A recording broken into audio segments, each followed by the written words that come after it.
Katia City Expats Club is a non-profit social organisation and our speakers are volunteers. The club as such assumes no responsibility or liability for the professional reputation of or the quality of services provided by the speaker today.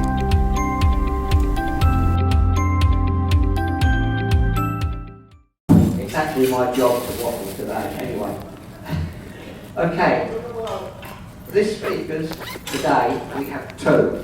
They are actually sort of going to combine their talk together rather than do it individually. And let's learn a little bit about them. Layla Hawkes will be talking about my life as a Thai movie star. And she tells me actually she's filming at the moment. This is a mad break in between two sets, so she's got to dash off for another lot tomorrow. The rest of the luck.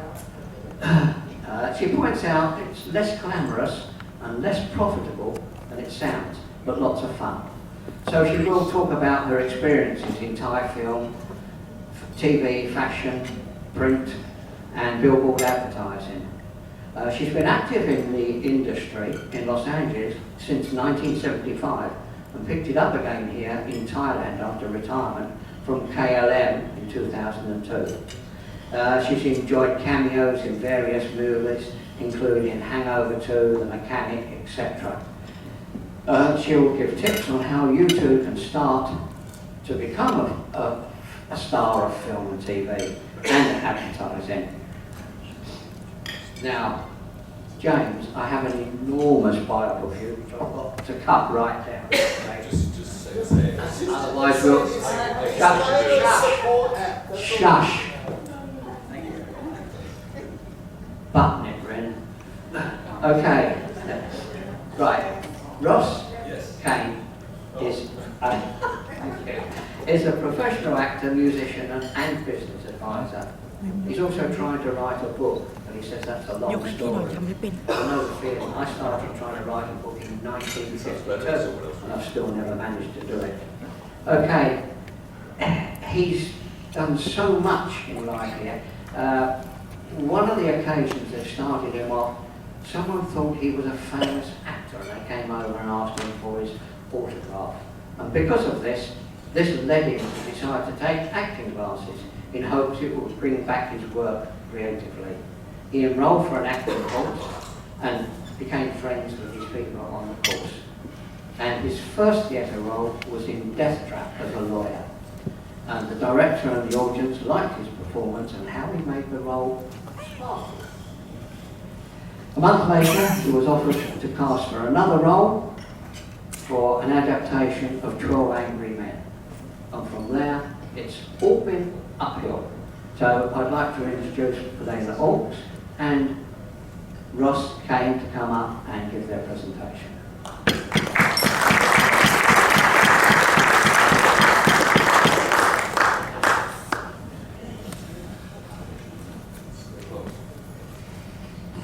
Good morning, everybody. Good morning. Good morning. Katia Expats. Rah rah. Well, it's a pleasure for me to be here. I live in Bangkok, so we made the journey late last night. And it was very late because Layla was on set yesterday. I wasn't, I took a day off. I still have my hairdo. So, yes. Right from set. This is a special yesterday hairdo. Yes, very glamorous still. Lots of hairspray. Okay, so we're going to talk to you about acting, modelling, extras and more. And I'm sure there's going to be lots of things you're going to find interesting and insightful and hopefully fun as well. Okay. For myself, I'm British, I'm English from Manchester, and I've spent 17, 18 years now in Thailand. First part of that was as an executive, and then I got the opportunity to take an early retirement. And so I spent time with my mother and then build up my acting and music here. And that's kind of where I am now, which we'll talk more about. And Layla, everybody knows Layla, right? Yes. Thank you very much for letting me be here today. Thank you. You forced me into this. Ren and Lauren and everyone here.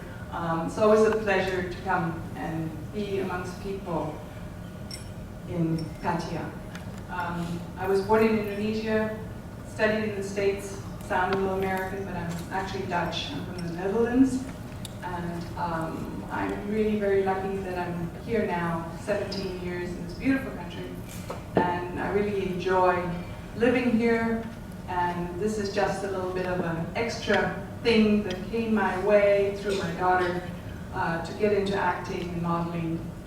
And I really am very honored and blessed to be able to do this. And today I'd like to talk a little bit about what it is like, and maybe there's so much talent out there. So maybe some of you would also be interested in doing this just like we do.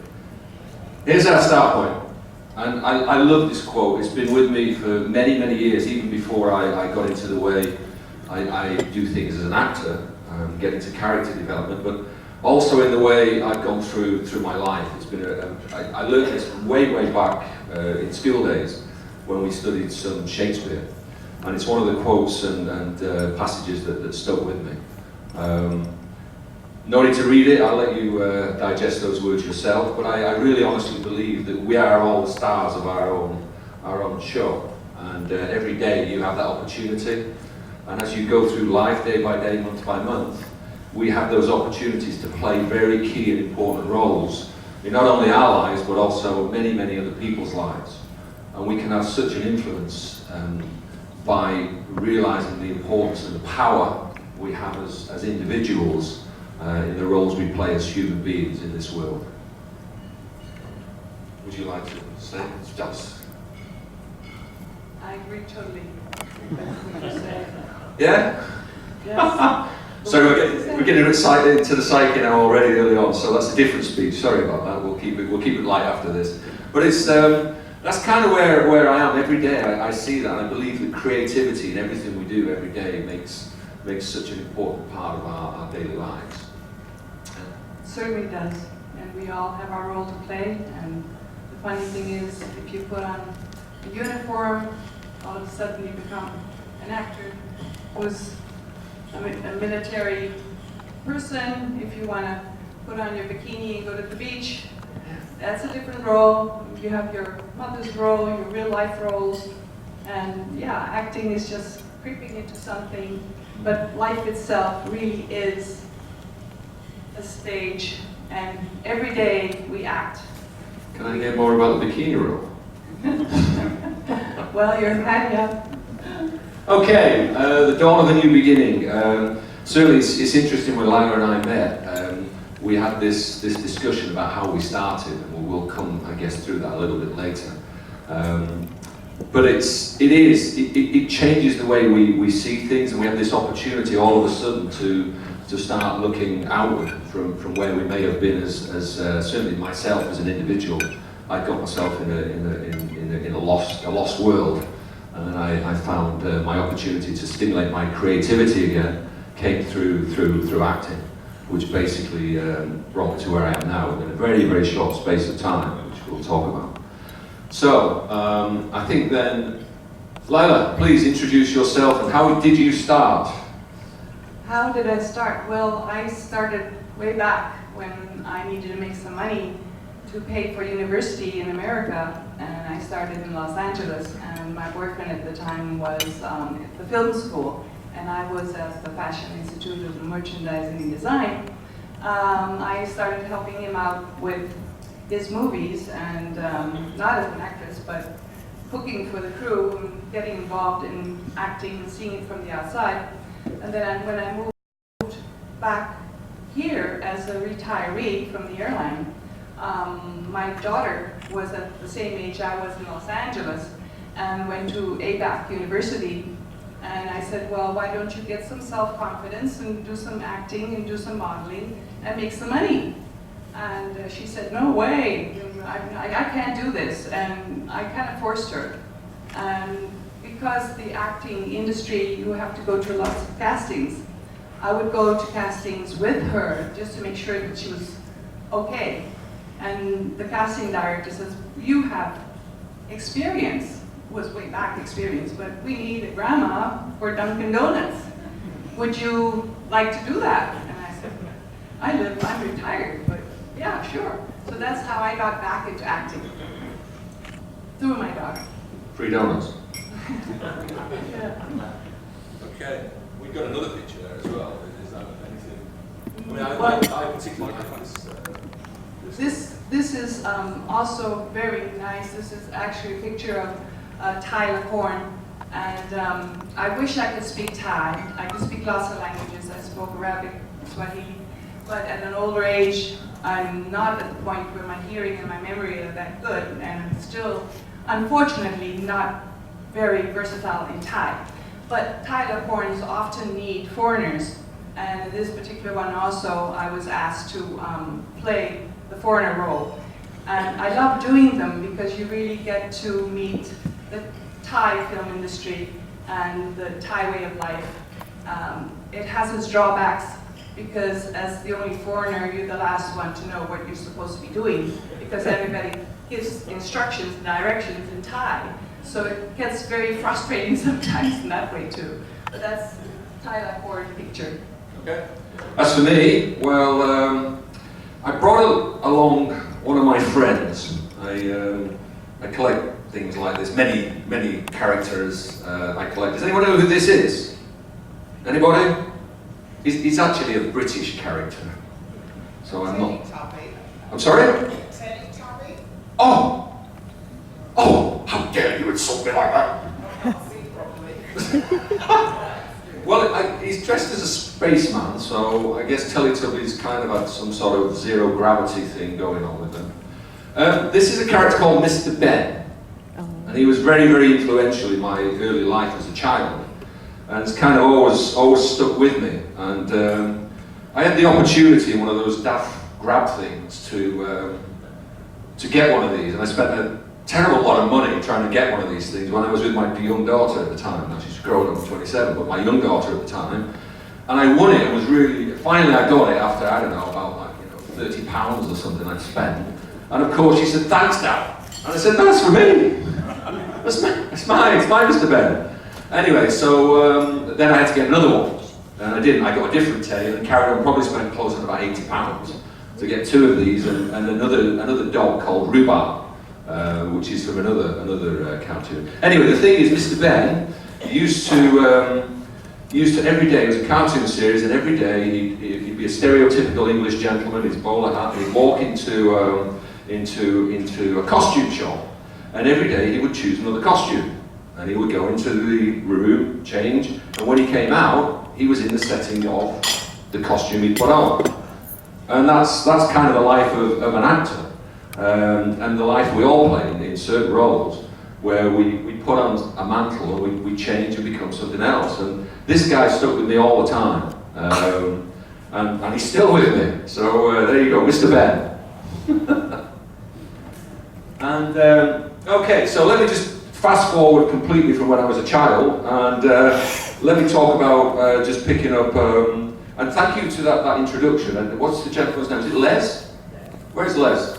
Thank you so much. That was so eloquently. I'm going to ask you to record that intro for me. That was such a beautiful intro. One of the things I just want to take the snippet from is that I had found myself a bit lost. My work had suffered dramatically, and it's it's not just my work, my whole social life, my feeling in myself. And I was looking for this energy, this spark to give me back this creativity that I needed.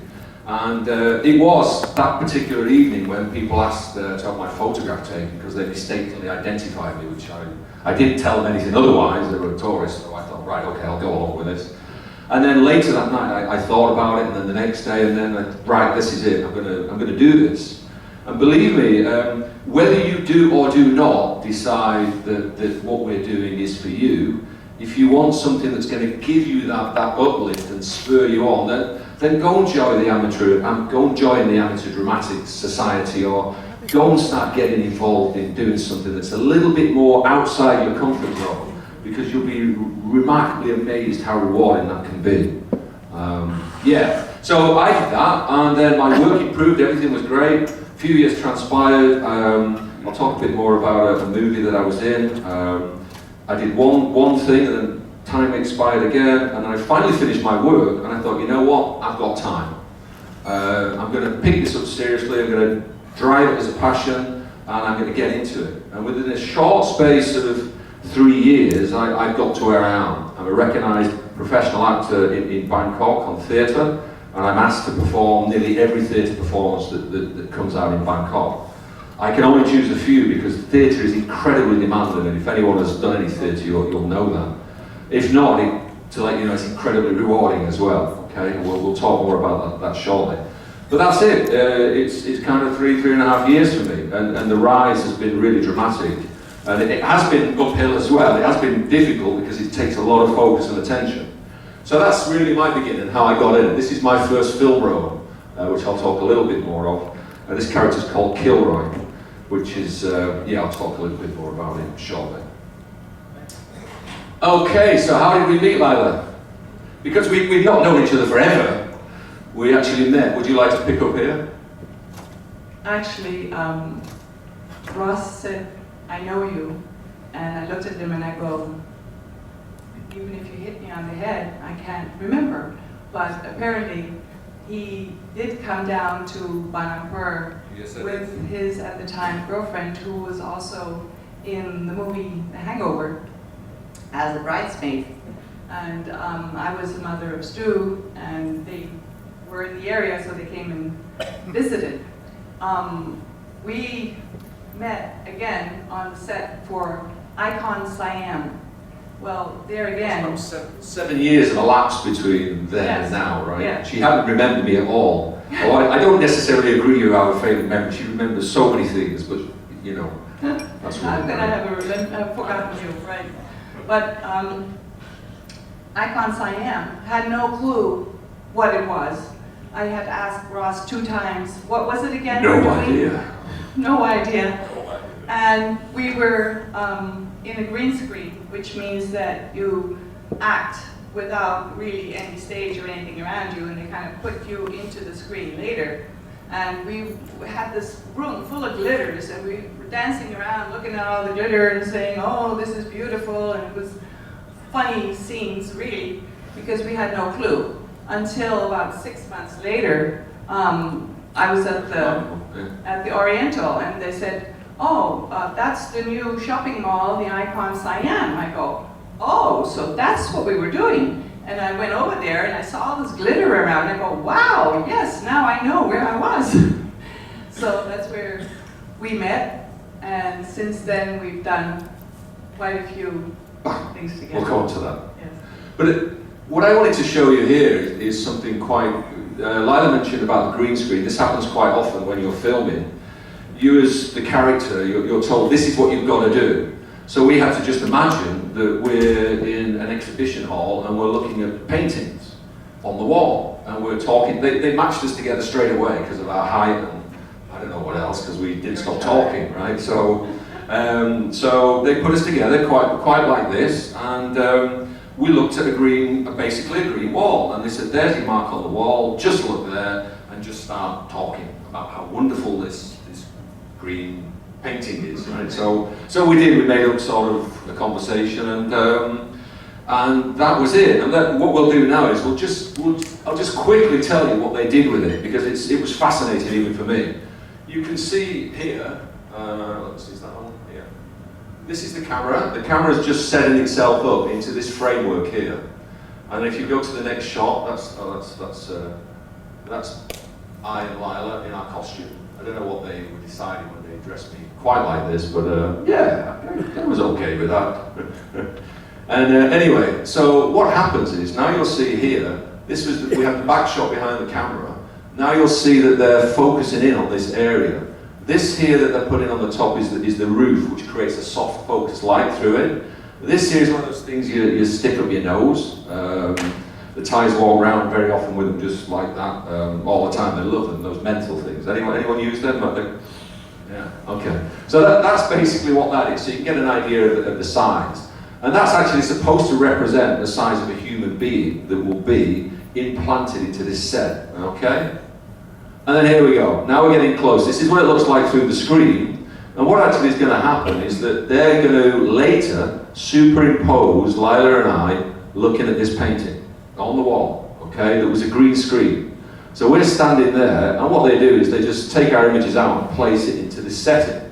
You see this guy's hands are here, he's still finishing off on some of the art images. And there you go, there's an even closer thing. So you can imagine, I've never been asked to dress up as one of these things. I think I would take that job, to be honest, if I was asked to dress up as one of these. But you do. You get asked to dress up of all sorts of things if you're an actor or an extra.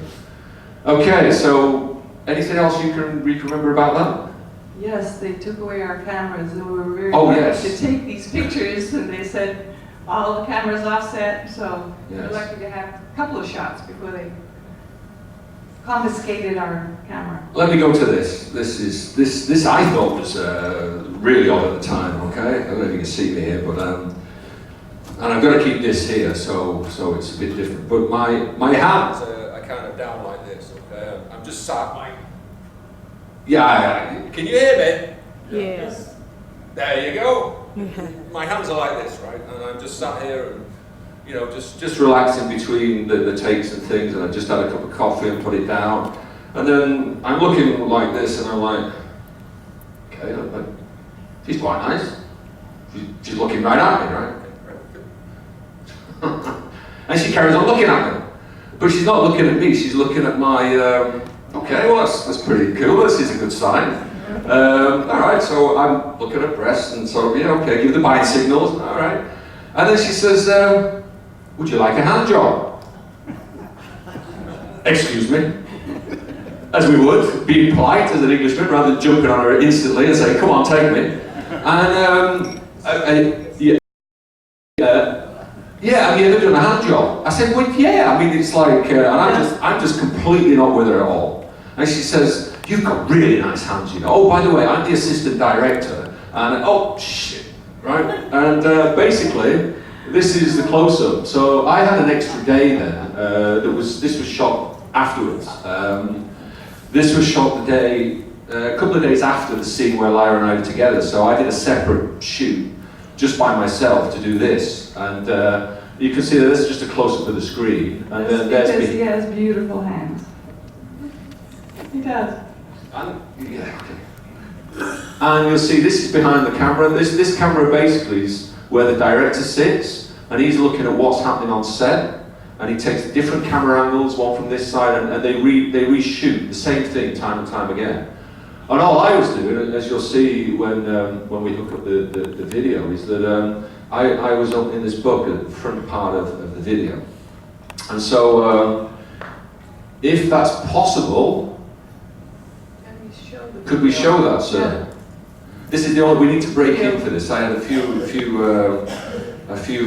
Technical problems. yeah, it's my fault. Okay, I'll hold my hand up, and this is the team have been brilliant sorting it out. Yes.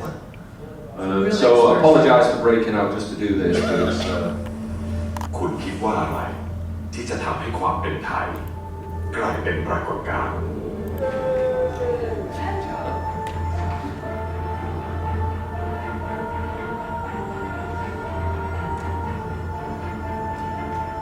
หรือปรากฏการณ์ต้องเริ่มจากการที่ทุกคน That took 4 hours to shoot. มีความภูมิใจในความเป็นไทย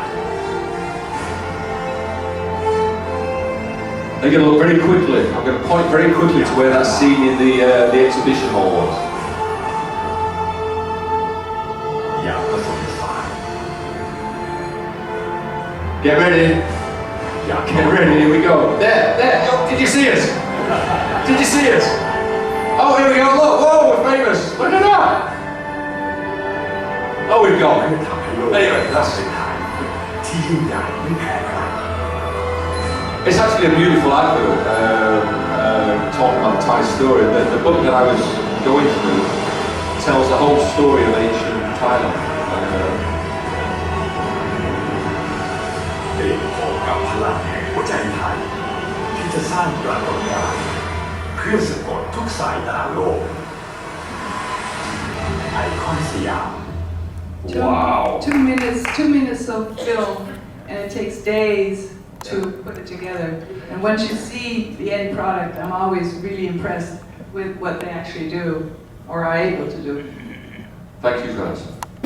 But it was good. We gave you the story around and showed it. But it is you know, sometimes you can spend the time, you can go there, you can go through the whole process, and you're not even featured in the end result. That sometimes can be the way it is, especially as an extra, if you're not a featured extra or actor. Okay, Lila, how about this? This is now, so we've done that introduction, we've talked a little bit, and we've given a couple of examples of how we met, and also used that to talk about what happens in that production piece. This is now getting back to what you need to do, nuts and bolts, if this was actually something. And what we went through is what I went through. I went through this process myself, building up this. Once I got, yeah, I want to follow this as my passion, I'll take it seriously. This is what I went through. Lila, do you want to just talk through the profile, comp card and stuff? Yes, it's... Just as a brief intro, because I'll go through the slides after. Yeah, there's different things that you need. You need your comp card that you present. And in Los Angeles, it was the agent that provided this for you. Portfolio, comp card, introduction video. But here in Thailand, you're kind of like left up in the air, and you have agents that you pay 30% to, but they don't do anything. So if you are interested to get into this kind of business, it's about money and it's about the client. The client is the top, and usually abroad. And clients are Nike, Dunkin' Donuts. Okay, so you got your profile. Okay, so that... Your profile's all about you, right? With your all yes, detailed skills. stuff. Portfolio. He's got his hand skills. Somebody's got a hatchback. Anything that's special that people will need. Special abilities are very, very odd these days. Yeah. What they class as special ability. Driving is a special ability. I didn't realise that, but it is a special ability if you can drive, especially if you can drive manual cars. And I'm sure most of us here can drive manual cars, right? Well, I mean, I didn't have automatics originally. Okay, comp card intro clip. We're going to show you some examples of these. But then after that, those first profile pictures and comp card. That's what you have to prepare yourself. You prepare those, and then you have to start making contacts. And we'll go and talk about that a little bit more. It's actually a lot easier to do than you think. The industry is quite open and quite accepting of new people coming in. And I think the important thing, just as Lila said, is that it's all shapes, sizes, colours, languages. They need everybody. And here's an example, right? Lila was on set yesterday, and there's not a person who speaks English or Thai, and they're on a Thai advert, right? They're all Russians, and they don't speak any English. Right. And these guys make a living. There's a whole huge number of Russian people who are here, and they just work as extras, all different ages. And they come and they tell their friends, and they import them here, and they basically fill up the whole of the extra pool. And they can make up sometimes, and in your case yesterday, it must have been over 90% of the talent that was there was Russian. But anything, believe me, anything, right? It's not about good looks, it's not about charisma, it's not about charm, it's not about those things that you think the famous actors, actresses have got. It's about real people. That's what it's all about. Life is acting, acting is life. And these are real people that feature, and they have to make it real, yeah? So get interested in the business, watch ads, think about things. How would you fit in? What would you say? Who are the actors you admire? Why do you admire them, right? And then think about what you want to do. You want to do modelling, you want to be an extra? As an extra, an actor, this is what I'm going to go for, yeah? Okay. This saves you a lot of trips to Bangkok. This was actually after a shampoo ad, and I had the makeup in my clothes, and it basically is the same as a comp card, but sometimes they make you travel all the way to Bangkok to tell them your name, age, sex, nationality, whatever. And you can just do it yourself. This was done on my iPhone. This has got an on-screen connected to it. I don't know if it's able to. Is it there? Is the video, the introduction video? It's like a video that's embedded in this picture somewhere. There you go. Just so you see, I mean, it's not. My name is Leila Ox. I'm from the Netherlands. I'm 66 years old. I ran a 75.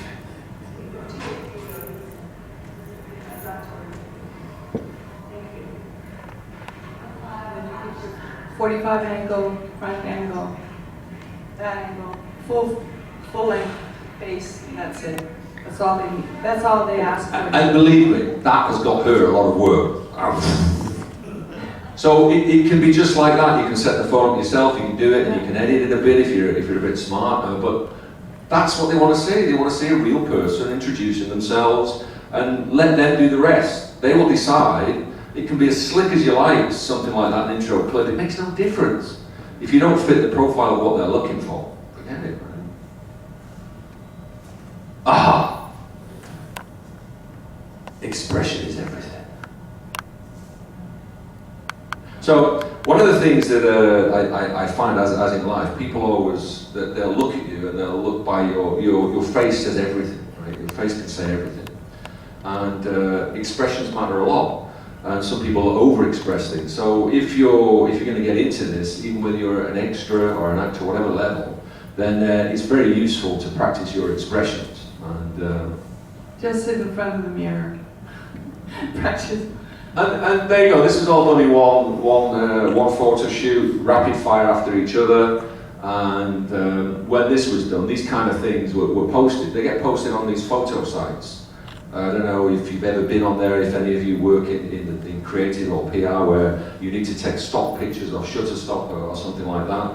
And so these kind of things all, with lots of others, went under those expressions and things like that. And that's it, I never thought anything else about it. And then all of a sudden somebody sends me this that appears on the internet. And then since then I've added quite a few more. But I don't save them now at all. So my pictures that I took on that photo shoot, the photographer I signed a disclaimer, he posted them, I get a small royalty from it, and they use it. This is actually News Snub, which is a publication in England, and so from the other side of the world, I ended up on the Houses of Parliament and featured there as an angry MP or whatever that would be, right? Exclaiming, what the bloody hell's going on with Brexit, right? Yeah, right, okay. Okay, you can talk. This is your comp card. It's a composition card.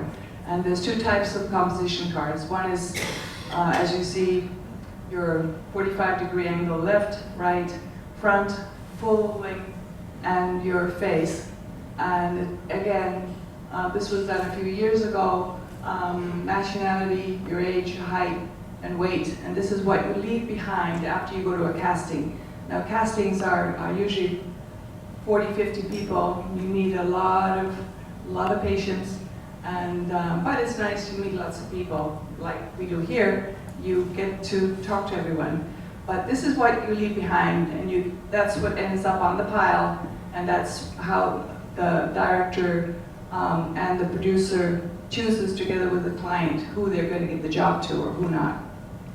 Yeah, you make lots of new friends. You make lots of new friends at castings. Yes. And I was at a casting a couple of weeks ago for a job I didn't get. You're going to go to these things and you're not going to get, your strike rate's pretty low. If you're a salesman, your sales manager would be pretty shocked at your strike rate.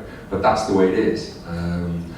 Other ones, if you're pre-selected already because your reputation is improving, you'll get pre-selected to go for a casting, which means they've already down-selected you for that, which gives you a much better chance. Lucky.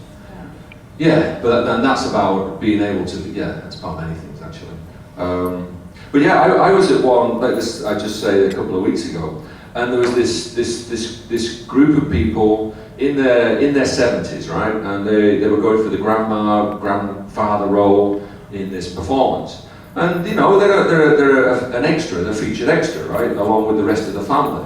And they all knew each other, they're all competing against each other, but they all met there and they spent their Sunday afternoon, it was. I remember because I went in my car, a town in town, and it's a godforsaken place to get to, it really is. And there's nowhere to park anything, everything's against it.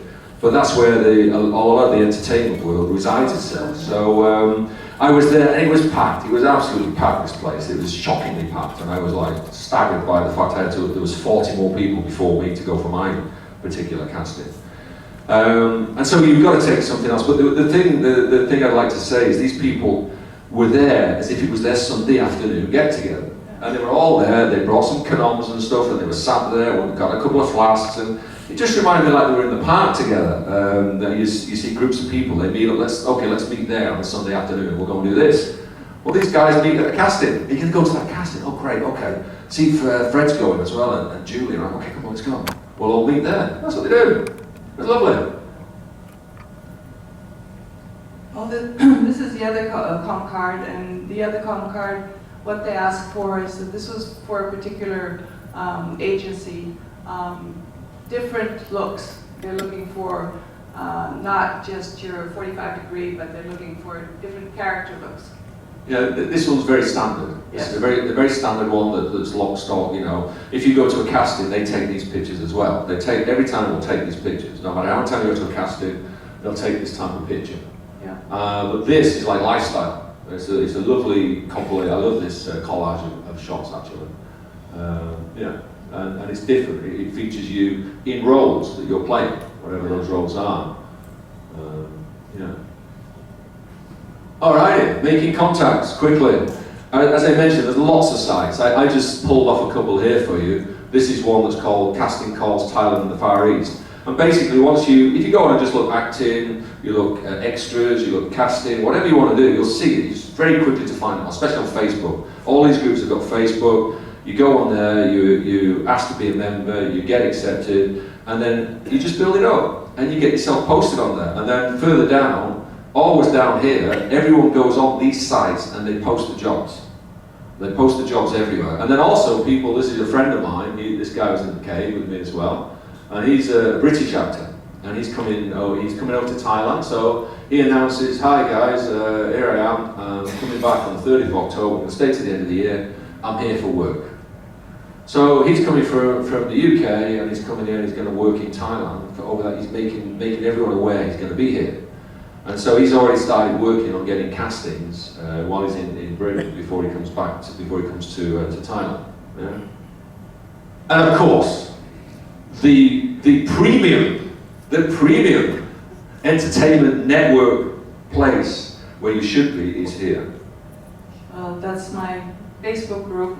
I started it really to keep in contact with the people that I worked with, and I met lots of fantastic hairstylists and makeup artists, and I'd like to get back with them. And once it was just like flying. Once the job is over, everybody disperses and you never see them again. And some people you don't want to see again, but some people you really want to keep in contact with. And that's how I started. But now it's really bombarded and grown, and everybody's friends of friends of friends. And it's not just the people that I've worked with, but people who like to work in the industry, and it's lighting people, writers, anything to do with entertainment, musicians. Yeah, it's I have to say, it's open to all parts of the entertainment industry, and it's one of the things that does actually set you apart, which is why you've got such a big circulation of members. Actually, a lot more than this. I don't know when this was taken. It's a lot more than that now. So it's definitely one to be on, especially because you're here in yes, and I am not an agent, so a lot of people call me, you have a job for me. No, go to the group, because also agents post in my group because they're looking for particular people, and directors have now also approached this group, so they post, and it's just a nice connecting point, because I'm a better connector, as I've said before, than an actor or an actress. I like to, and I don't take commissions or anything, it's just a Facebook group.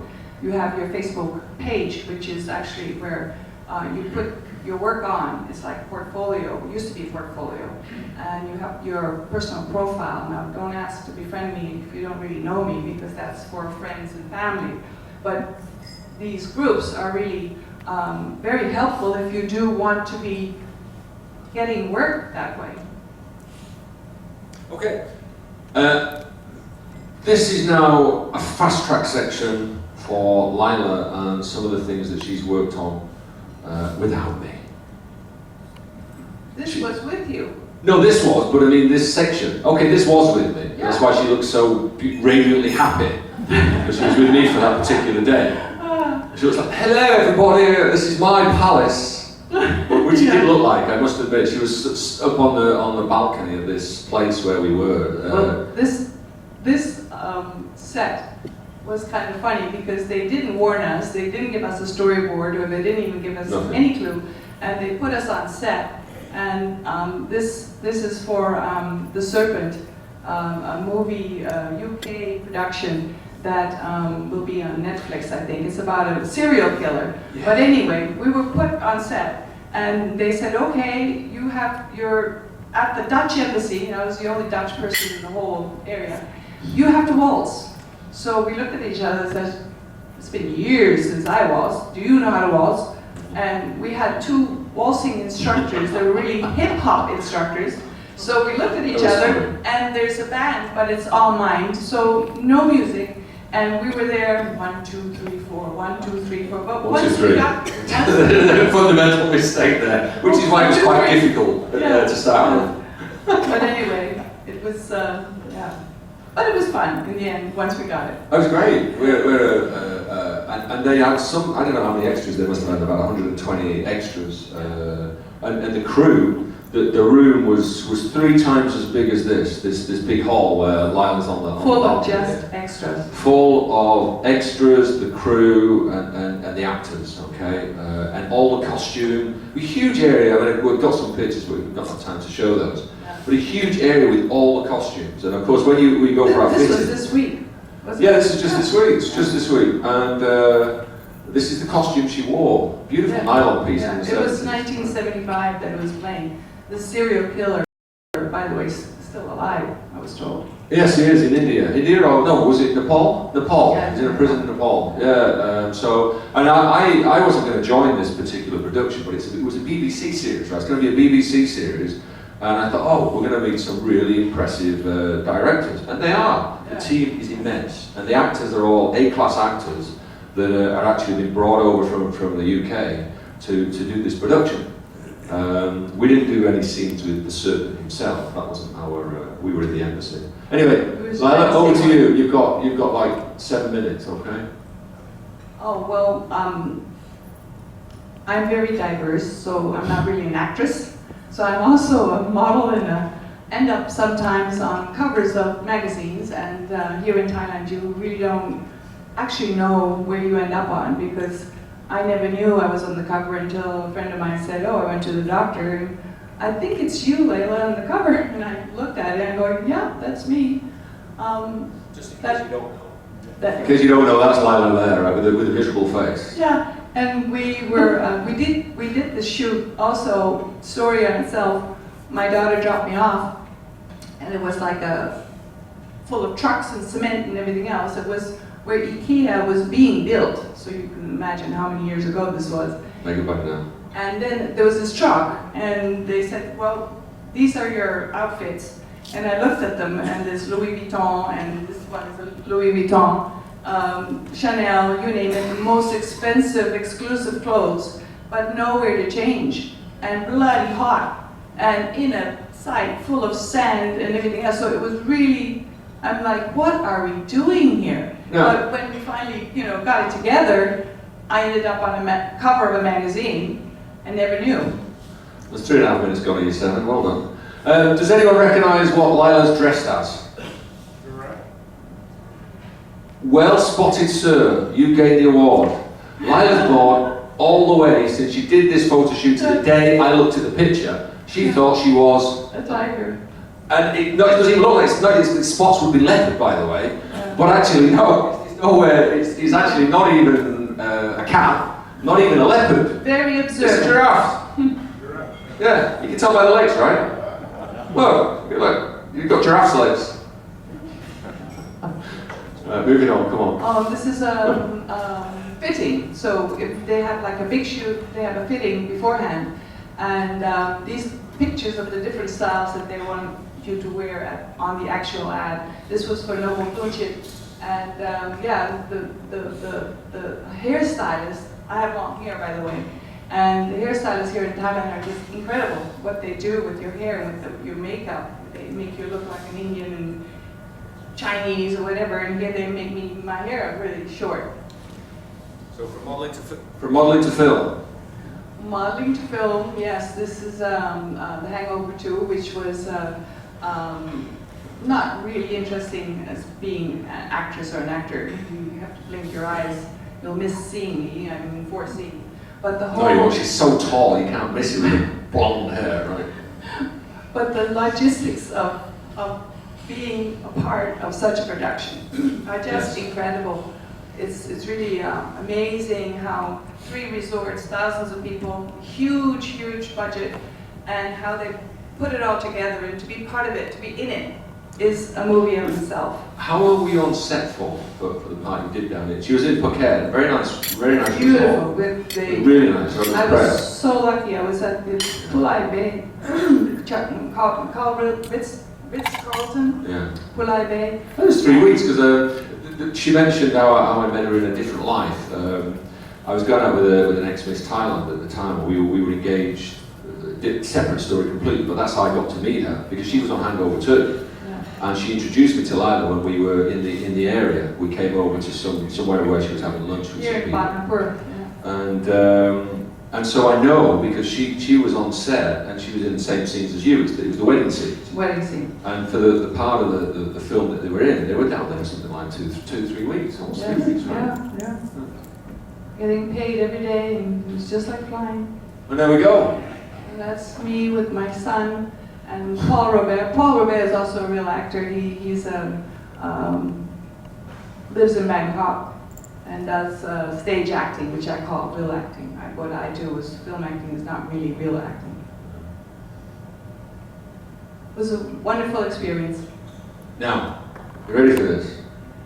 Okay. Don't be too scared, okay? Here I still can't believe that's you. Yeah, here I had, this is again the makeup artists here. They're phenomenal. I was supposed to play Anna Ventura, which was not easy for me because she's a tough lady, and I'm not a tough lady, so I had to pretend I was, and it's like really tough not to smile, which I wasn't allowed to do. But You with did the it hair well. and everything, it's like, yeah. You did it very well. I looked at the pictures and I'm going, okay. What I want to know is, how did you get all your hair under that wig? Because that wig's so much. They pressed it all down. Incredible, right? It's so thick, your hair as well. Oh, and some Oh, horrible pictures. If we could movie at this, that'd be great. Yeah. Just.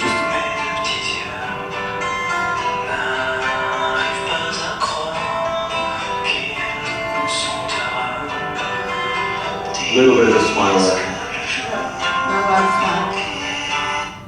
There we go. This is Now that looks like the Joker. I don't know if you said, she looked just like the Joker there on that last little bit. Technical hitch. There we go, you're back. Alrighty, oh, here's the donuts. This is the donuts. I've been on Atkins diet and I don't eat any carbs for, what, 50 years now. And this ad was... How many years? I think 50. 50? Yeah. 50 years? Yes. I haven't, Wow. Haven't eaten. It's not a diet anymore. I started in Los Angeles when I was modeling and I was one size too small. But I mean too large. But anyway, this was this is something that was good pay. But I said, I'm very sorry, I can eat the donuts, but I don't eat carbs, so I need a little spitting bucket. So here I was, taking a bite and smiling and saying, oh, this is delicious, and then going after every take. So that was kind of like glad that they didn't film. You said this was your first. You mentioned this was your first thing in Thailand. Is that right? No. When we talked about it before, no. No, I missed up. Missed up on that. Okay, oh, this is a lovely gentleman. Here's a lovely American pilot, Richard Cormick, and I did a really strange, very strange television commercial for a very expensive wine. And he didn't know, and I didn't know what the storyboard was. Well, the storyboard was really, really crazy because he ended up lying in a coffin, and I had to sit there and moan and groan and cry over him. And the story was that the reason why he died was because he loved his wine so much that he didn't pee. So he died. And I had to sit there and cry over him. And he was claustrophobic. I realise this is acting, by the way. And he's lying there in the coffin. It's crazy. And here, Guess what he says? I want to pee. Here he says, I can't pee, I can't pee. I love this wine, I can't pee. Crazy story. Yeah, and how on earth they managed to serve you together, right? I mean, like the height differential there is like, it's something else. Okay, this we're not going to play, but since very often, whenever we turn up anywhere independently, some remarkable way they pair us together. If it's in pairs, like Noah's Ark or something, and normally they say, okay, you two go together, you two go together. And we always end up getting paired, even though I try and stay at this side of the room, and she's somewhere else because I've moved to the other side of the room. They always still manage to pair us, right? And this was a job that was so much younger than me. Now see, this is, yeah, but you can't tell right now. It's like once you're in the camera and stuff with a little bit of makeup on, they make me look a lot older. Not bad, right? So and this was a job we did. And we didn't cast for this. They just, because of who we are, they actually approached Lila first, and then they got to see my profile, and they said, yeah, look really good together. And we did this wellness video For a doctor in Bangkok in the private clinic. Okay. We really got to moat in on because we still got to do questions. And this is the advantage of going first, right? Because I'm left with trying to squeeze like 3 hours material in 30 seconds now.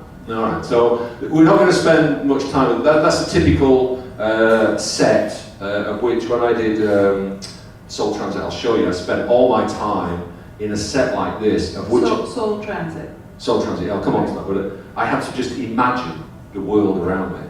I was in a world that I had to create in my head because I'm acting into this world. Okay, and everything I did, I lived in that one corner of the space. It was a huge place, and they needed the echo.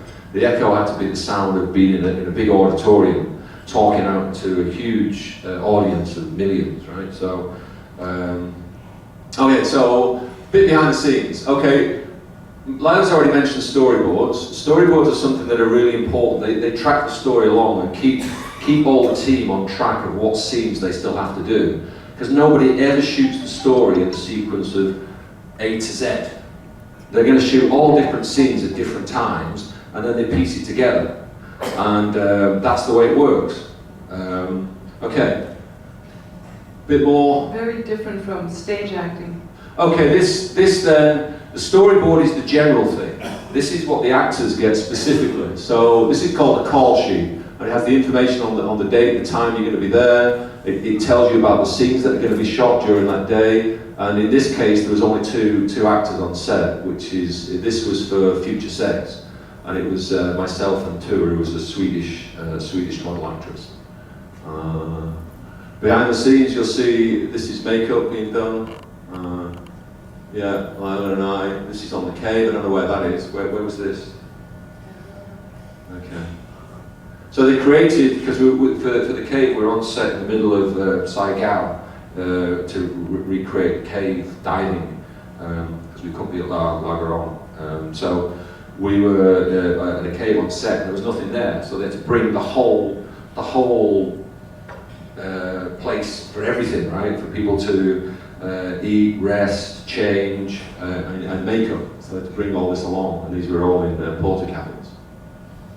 Okay, a bit more behind the scenes. So they all set up these rails. So the main action is taking place here. The camera crew moves along here. This is generally where they're looking at what's happening through the camera. And then generally they maybe do 3-4 different takes. And they keep instructing the camera angles, they change the angles and build up the piece.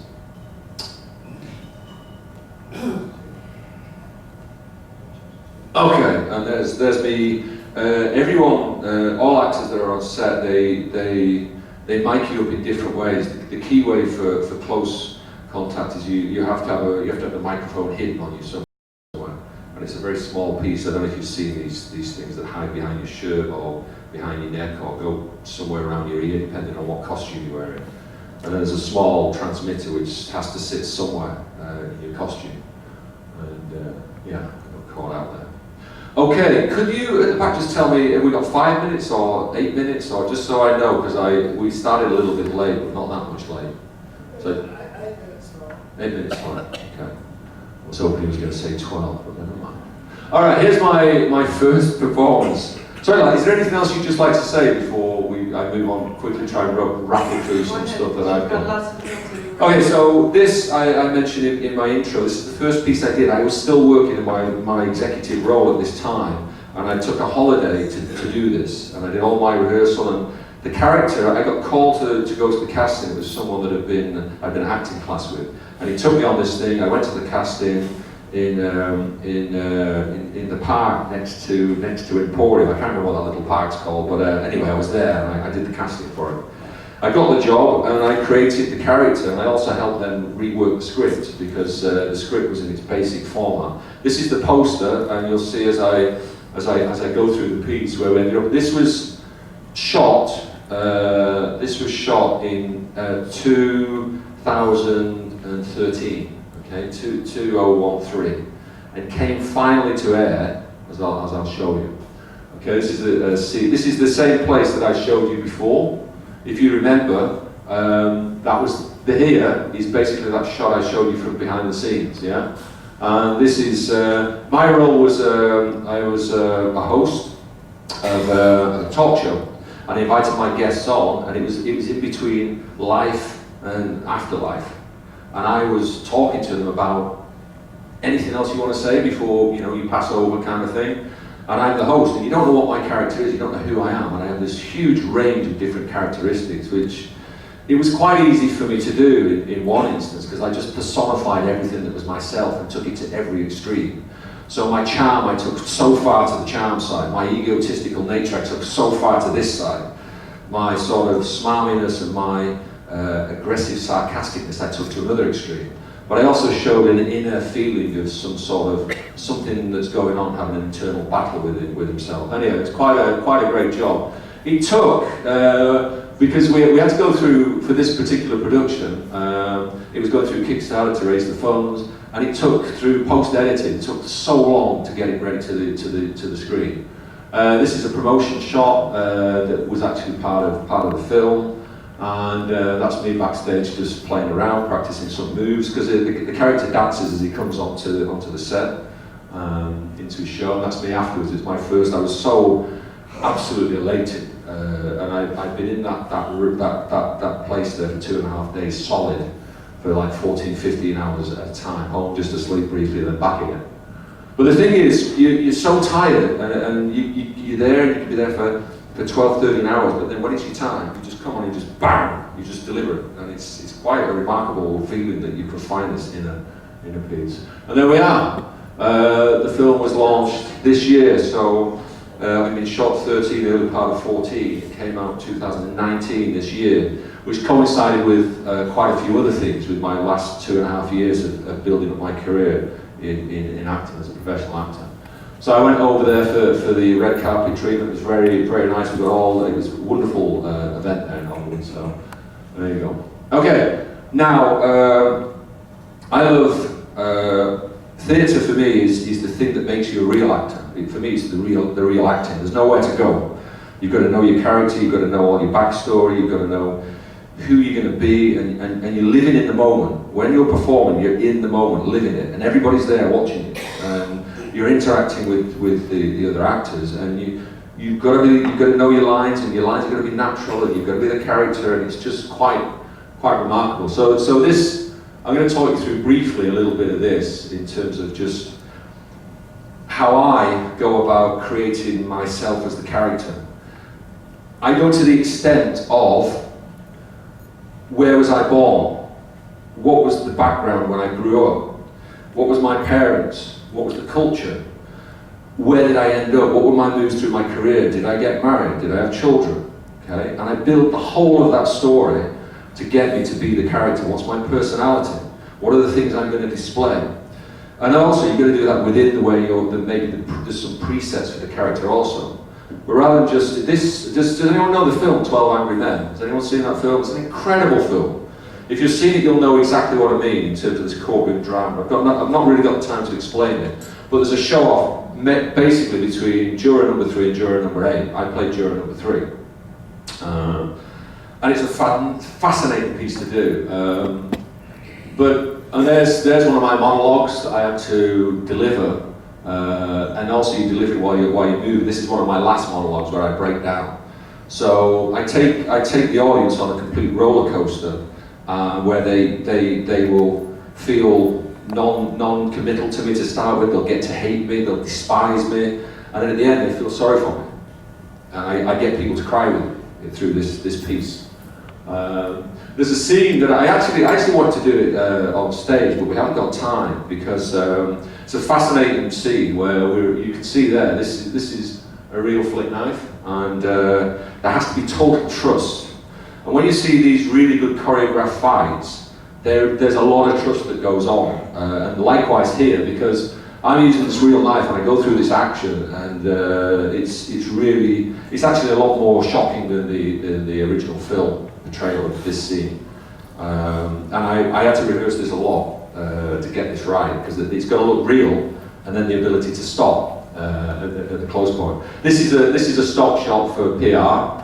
Likewise, there's one scene where I just want to fucking destroy this guy, number 8, and I just go completely mental. And it's a real scene. We had to get the 2 big guys to be there in between me. And this I just like to talk you through, just very briefly, because this is my wallet. So my character has a wallet. I always carry it in his back pocket. It's close to his heart. And in it, amongst his business cards, because I created my own business, which was in New York. And I was the owner of the business, not really brilliant business. Got my dollars in here, and I've got my picture. This is a picture of me and my daughter in the Lake District a few years ago. Quite a few years ago. She's 27 now, I think I told you. And for me to get deep into the character, to be able to show the emotions that I need to show, I needed this picture so I can latch on to something. It's called anchoring, if you know NLP. It's called anchoring, so you lock on to images and visual things that can create the emotions. Okay? And this is my adopted son, which is the picture that I had in my wallet.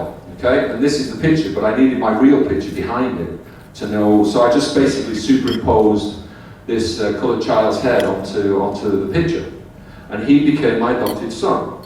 And it was the backstory that made it so unique in my performance, because I was able to catch everybody out, because the guy comes across as a racist, but there's a lot of it's not about racism. It's about him coming to terms with his with the battle with his son, and about the youth coming through. So he really wanted to see this in the story, this young guy be hung.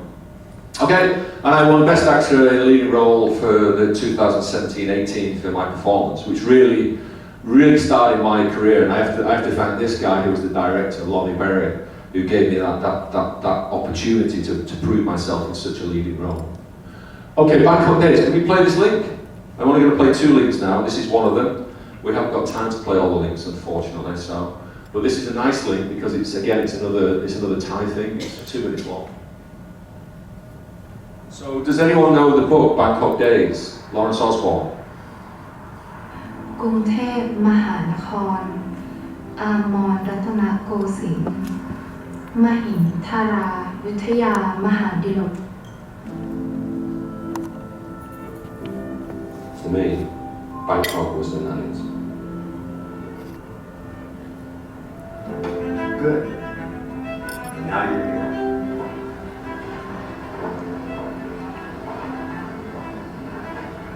When you're broke, life gets simple.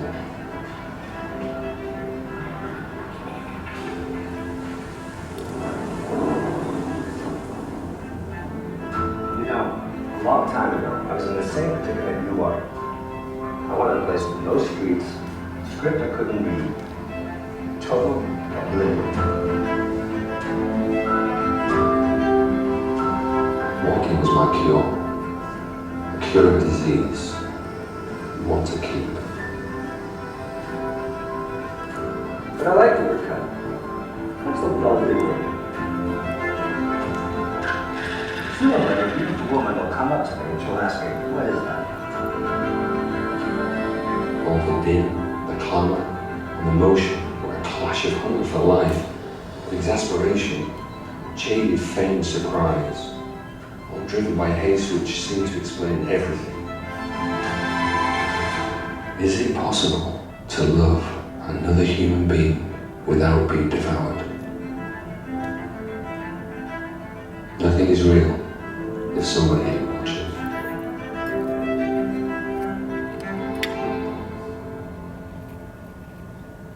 Okay, so the trailer for Bangkok Days. This is actually a promo trailer. It's a great little book. Lawrence Osborne is a British writer. I think he's based in New York. He's also got a home in Bangkok. So it's a nice little read, guys. And girls, right? Next. Okay, I'm not going to show you this. I know it's a bit early anyway. So, but this as the lead role as the main character. This is very easy to access on YouTube. The trailer for this. It's about relationships in the future. And say no more because I've got to move on. And that's me and my wife, who was the Swedish model there. This is the bedroom scene that we did. Funny story though, because we had a bedroom scene which had simulated sex in it, and when they were filming, the light was getting too dim, so they had to have the curtains open to get the lighting right. And of course, much to the pleasure of everybody in the condo opposite, because everybody was out on the balconies and they all told the neighbours and stuff. I said, you must be able to do something about it. So what are we going to do? We can't go tell them they're on their balconies, right? So just get on with it, will you? And the other thing is when you're naked in these things, they put this sock on you, and they want to fit the sock. So the costume is the thing they get the most pleasure out of. They want to fit the sock on you. But I insisted that I do that myself because the person who was going to fit the sock just didn't look like the kind of ladyboy that I liked. So I decided that was not my pleasure. Okay, and then this, Hand to God, I went back to theatre this year. I really wanted to try something very different, so I was a pastor. It's an incredible story, theatre piece, and again, I was going to do a monologue, but we haven't got time to do it, unfortunately. My text and accent. So I delivered two very nice monologues. For me, they're beautiful. I can do a little bit later for some people if they want to hear it. But I'm the pastor, right? The pastor looks after the congregation, and he goes from being up here, everything's beautiful and wonderful, and his life just crumbles within the space of a week and a half because this bloody puppet. And so this here, I'm having this confrontation with the puppet devil here that's on the arm of this kid. Who's actually pretty grown up, and he plays the role of an elder teenager. And this is possessed, right? So he's got a possessed left arm, basically. And the puppetry skills were quite incredible. Okay, and there's the cast. Pretty much, this is an English theatre, so pretty much a British cast, and then the one, you know, very. This is his character, by the way. It's not really what he's like, but that's his character. Okay. Dumb Waiter. This is my last stage performance. It was fantastic. So I went from being a pastor to a hitman. I did a couple of film extra stuff as well in between. But here I'm a hitman. And this is basically a stage piece between two people. If you know the piece, then we created something very adapted from the original piece. With an Italian director who just let us almost be ad-libbing on stage. It was fantastic to have so much freedom as an actor to express yourself within the character. So to be able, when you're doing ad-libbing, what I've learned is when you're doing ad-libbing, you have to really understand the characters. So you're speaking when you're ad-libbing. It's not lines that you've learned. These are words that you're coming out with, and they have to be in line with the way the character would be talking. There's a few pictures there on the stage set. And the cave. Okay, so this is the latest thing which takes us fast forward to... This took me 3 months of really hard work just before the casting. To go through the casting process, to pass through the stages, because it was a key role. So I was the lead British diver in the role that I played. The things that were really challenging for this was that it was a South English person. His characteristics were completely different than mine. And the thing is, it was so recent. It was so very recent in history, because we were filming this for 5-6 months after the thing had happened. And Tom Waller, to his credit, got an amazing amount of clearance to be able to go ahead. He couldn't talk to any of the Thai boys and the coach because they already tied up with Netflix. But we got some key divers and some key people, and a lot of the people that were the Thais that were actually there at the event. So it features actors and it feels real people playing themselves. And it's fascinating because my biggest source of material is the people that have been alongside my character. And I'm just like drilling it all the time for my character development, even on set. Okay, so here's me in character from part of one of the scenes, and this is what you get when you're back. So there you go, John Blantham. These are the shoes that my character wears, which is me, and these are my shoes. So in the wardrobe department, so everything's clearly identified. It's always a nice feeling. You go in and you see, and then you change, and then you become the character. And in this particular film, I like it this way. Some directors don't do it this way. I like it this way. The director always calls you by your performance name. So I'm John. As soon as I arrived on set, I'm John. I'm not Ross. And I like that because it helps me also with character. And from when I'm there, I get into my characterization, and then that's it.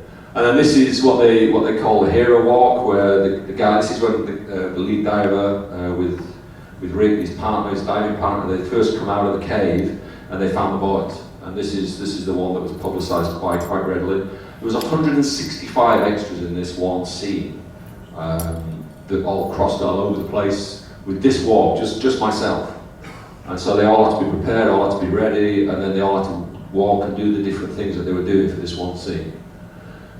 Okay, I think if we jump to the last one, because we're really out of time, so apology for running over, guys. I really thank you for your time. This is just the latest trailer.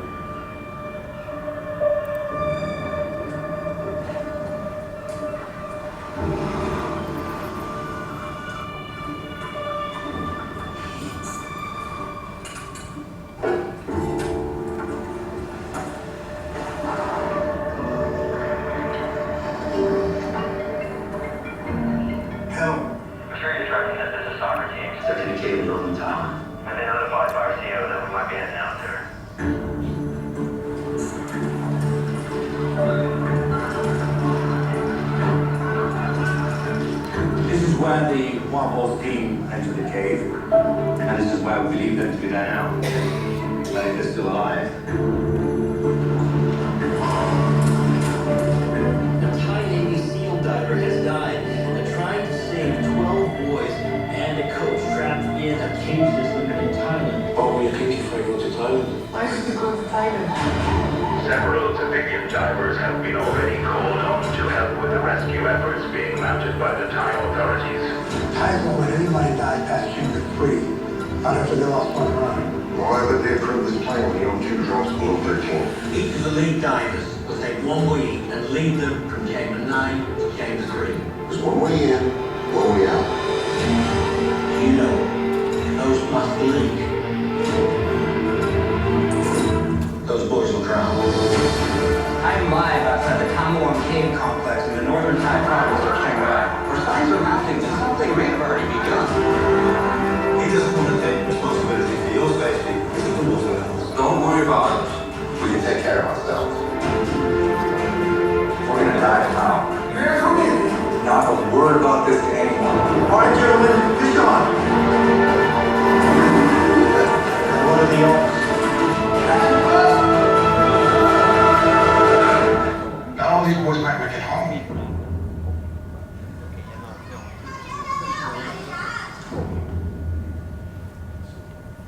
Sooner than you think. This is the most rewarding piece of work. Thank you. There's It looks like a man. A man has been seen flying in the city's downtown area this morning at 8:15. Oh, People are curious yeah, about how he does it. relatives. Some people say it could be some kind of all the experts who are analyzing these images say. Well, I'm not Spider-Man. I did go for the casting, but I didn't get that job. So, well, I did look very good in the attack like apparently. Anyway, so they're different depending on the market, because it's a global film. Depending on the market, these are different trailers, but we've just got time to see the one. It is the most rewarding piece of work I've been on, not least because of the role I play, but because of what it represented. And it was truly an honour to be able to be part of that production that's created this piece for the memory. To put it in a kind of behind the scenes kind of story, the stuff that happened at the time, that everyone in the whole world was glued to praying that these boys would be rescued. Okay, behind, preparing for the set, and then we're here. This is it. Okay, so this is the thing that we did. The Serpent, by the way, was based in the 70s. So this is our 70s gear, and you know, it was really good. Although then when I told her to do a waltz, not a disco dance, I was really quite disappointed. I was hoping to get on the dance floor then. I've been listening to 70s music for the last week before I went on set, and I was, oh, can you do the cha-cha-cha? I was like, what? I want to do Staying Alive. Okay, so there we go, and the dawn of the new beginning.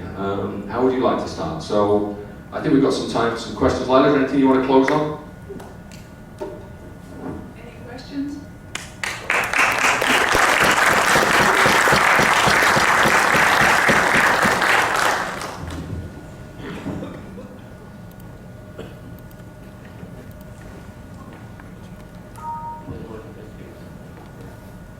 Thanks very much. Very good presentation. The Serpent, is that talking about the bikini murderer? Yes. He left a girl dead on Jomtien Beach, maybe in the 70s. There were people here who would have been here then. Anybody here then? And if you talk to them, maybe they know more about it than you've been told. No, it's a pretty dark story. It's a pretty dark story. So I'm a diplomat from Holland. Lila plays my wife, and we were there to find out more about what's going on with other people from around the world. And this guy appeared all along the backpacker trail. Although I don't know where he found the passport in the bikini, but I mean he was very unusual for a serial killer. He was looking for passports and money. Were his motivation, but he was really quite a piece of nasty work, right? I think Paul over there, he would have been here when it happened, right? Have a chat to Paul. You might know more about it. I think the guy's name was Charles Calthorpe. That's the one? Yeah. Yeah. Thanks. Thank you. Yeah, very interesting. A few years ago, I was in an extra in a movie called Pat Tom's Girl. Oh, yes. And I sat in the background drinking water or tea in a Samsung bottle. Yes. And acting like I was having a good time and talking and laughing, but I couldn't say a word. It was all like... Great thing you bring up. We didn't bring that up. Yeah. And it was interesting to see how things worked in the background. I spent like 10 hours there, and they did take after take. Yes. And I got 1,000 baht. Yes. It's increased slightly since then. Yes, it's gone up a little bit. Oh, really? Maybe I'll try it again sometime. You could double that. Well, there you go. You've got experience. I'd step back into it. Yeah, very. It was a lot of fun. Yeah, and you raised. Sorry, what's your name? Sorry. Your name? Jim. Jim raises an interesting point. You have to, if you're in the background, of course, you can't talk because they've got a boom mic over you, and the actor's got a contact mic. Otherwise, your voice, especially in a group scene, so you have to mind. You have to mind talking. Even the music was mine. Even the music was we had mine. waltz We had and to music, which is not easy. It's not easy. So they're pretending to play. These guys, the beautiful Thai musicians, because it's set in Thailand, right? The film is set in Thailand. Beautiful Thai. I mean, they practiced in the cast room. They practiced for about 3-4 hours, and then they go on set all ready to play, and they're told, right, can you mime? You can't play. And so then they were there for 6 hours, miming, playing the violins, and oh, it was so beautiful. Thank you. Any question? Okay. How come we keep listening? Yes. Hi. I just want to ask, what's the story, with the work permit and so on? Because It's a long answer. That's a good question. It's easier if you're retired. Yeah. If you've got a retirement visa, it's much easier. And then the other quick answer to that is you can earn a certain amount of money below the radar, depending on how long you're getting paid. 1,000 baht, 2,000 baht, maybe a little bit more. You've really got no issue. But once you start with withholding tax and stuff like this, an official paper that you've got to sign, and you're getting copies, then you should be claiming, you should be reporting that. I report mine, even as I'm retired. I report my earnings, anything above the kind of 1,000, 2,000, 3,000 baht a day kind of rate. Any relation to Michael Ross? Jacob, not so. Really? No, he's got an E on his name. Mine's just with an N. But I do admire him immensely, his acting skills. I mean, I just wish I'd got into it earlier. Honestly, but I've had a great life in my career as well. So, and you can change what you do. I honestly believe that you can change the things that you do to become something else, like the Mr. Ben character. So you can do that. And acting is the most beautiful thing to do because you kind of be yourself but another person. And the saying is that a plausible character other than yourself, but it's through yourself. Okay? And all the great actors, it's them. Al Pacino's Al Pacino, right? But he does his standard things. Schwarzenegger does his standard things, and everyone does the standard things, right? Meryl Streep, they've all got their themness in whatever role they play, which is why they're characterized into certain things. And then there's like someone like DiCaprio or Brad Pitt. I mean, they're for me are just immense. The diversity of roles they play, which is what I like to do. I like to try things that are more diverse to try and challenge myself. Okay, thank you very much for your presentation.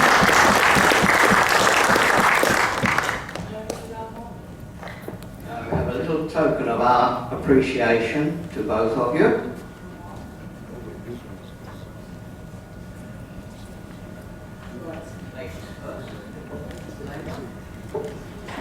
Thank you very much.